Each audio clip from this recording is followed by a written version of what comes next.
Hola a todos y todas, muchas gracias por estar ahí al otro lado, bienvenidos de nuevo a mi canal. Hoy vamos a hablar de la cámara.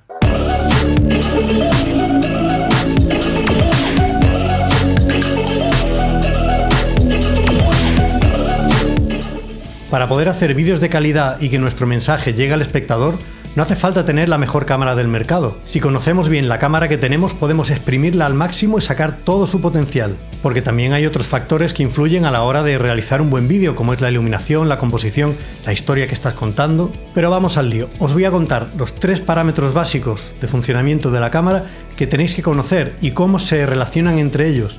Y una vez que tengáis estos 3 conceptos nada más bien interiorizados, podréis crear imágenes que serán un fabuloso punto de partida para luego a la hora de colorizar, de editar, etc. Además, en la descripción dejaré un PDF con una pequeña guía de todo lo que he contado, toda la chapa que os doy, para que la tengáis ahí de repaso y le podéis echar un vistazo rápido cada vez que vayáis a grabar o tengáis alguna duda. También podéis usar la zona de comentarios debajo para preguntarme cualquier duda o cualquier cuestión. Yo iré respondiendo pues conforme lo vaya viendo. Pero vamos a empezar ya con el primero de nuestros 3 parámetros. En primer lugar tenemos la apertura del diafragma. Este es un parámetro que no es de la cámara en sí, viene dado por la lente. El diafragma son estas cortinillas que tenemos aquí detrás. Cada lente tiene una apertura máxima que normalmente es el numerito que viene escrito y se conoce como número F. Así tenemos lentes con distintas aperturas, 1.4, 2.8, es una escala fija. Cuanto más grande sea la apertura de este diafragma, de este hueco de cortinillas, más luz nos entra a través de la lente y nuestro número F será menor. Cuanto más cerrado esté el hueco, menos luz deja pasar por la lente y nuestro número F será mayor. Cuando grabamos en un entorno oscuro tendremos que abrir diafragma, vamos a usar números F menores. Y cuando estemos en un entorno bien iluminado tendremos que cerrar diafragma y usar números F más grandes. En cuanto practiques un poco, averigua en tu cámara cómo se cambia el número F con las lentes automáticas, ya verás que es un concepto muy sencillo de entender. Pero este parámetro, igual que todos, tiene otra repercusión, además de la de dejar pasar más o menos luz. Se relaciona con otro concepto y en este caso la apertura se relaciona con la profundidad de campo. La profundidad de campo, hablando mal y pronto, es la distancia que tenemos enfocada delante y detrás de nuestro plano de enfoque. Es decir, si yo estoy enfocando un objeto o una persona, cuánto por delante y por detrás voy a tener enfocado.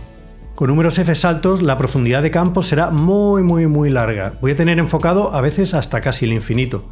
Y con números F más pequeños, la profundidad de campo va a ser mucho más estrecha. Así vamos a conseguir ese también mal llamado efecto cine, ¿no? Que nos gusta tanto, ¿no? Que es, tengo mi sujeto hablando o haciendo alguna acción y todo el fondo desenfocado.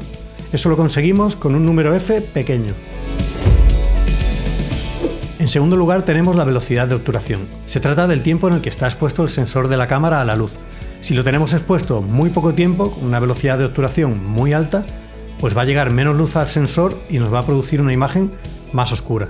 Y por el contrario, si tenemos el sensor expuesto más tiempo, con una velocidad de obturación muy lenta, va a entrar más luz al sensor y nos proporcionará una imagen más luminosa. Y también hay un pero aquí, porque la velocidad de obturación se relaciona con el desenfoque de movimiento, de tal modo que si mi velocidad de obturación es muy alta y os pongo muy poco tiempo el sensor, no va a captar mucho desenfoque de movimiento, van a quedar unas imágenes muy nítidas y a veces puede resultar raro, incluso molesto, a no ser que se haga con un fin creativo.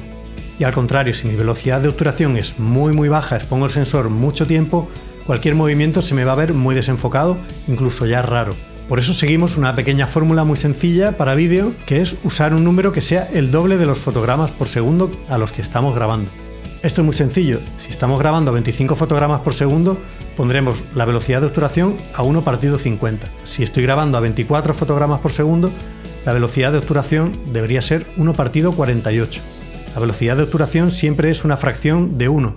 A veces no decimos el 1 partido 50, simplemente decimos a 50 por simplificar, pero es 1 partido 50. Esto lo hacemos para conseguir una cadencia de movimiento, un desenfoque de movimiento que sea lo que estamos acostumbrados a ver tanto en cine como en televisión durante muchísimo tiempo. Siempre estos parámetros tenemos un poquito de margen, depende de lo que estemos grabando. Por ejemplo, si estamos grabando simplemente una entrevista, da igual que nuestra velocidad de obturación sea un poquito más alta, no se va a notar. Pero en cuanto haya un poquito más de movimiento en la escena, sí que puedo notar algo raro en ese desenfoque, en esa cadencia de movimiento. Lo importante es recordar esa pequeña regla de el doble de los fotogramas a los que estemos grabando. Para 25 fotogramas por segundo, repito, 1 partido 50 sería el estándar, digamos. Y nuestro tercer parámetro es el ISO. El ISO, hablando también mal y pronto, es la sensibilidad del sensor a la luz. Son números de menos a más que se van doblando normalmente y es una ganancia electrónica que aplica la cámara a la imagen. El problema es que cuanto más ganancia le aplica, aparece el temible ruido. Este parámetro, el ISO, va asociado al ruido.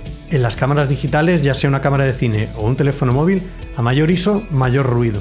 Así que como norma general, elegiremos siempre el menor ISO que nos permita obtener una imagen bien expuesta. Así tendremos una imagen lo más limpia posible y sin ruido.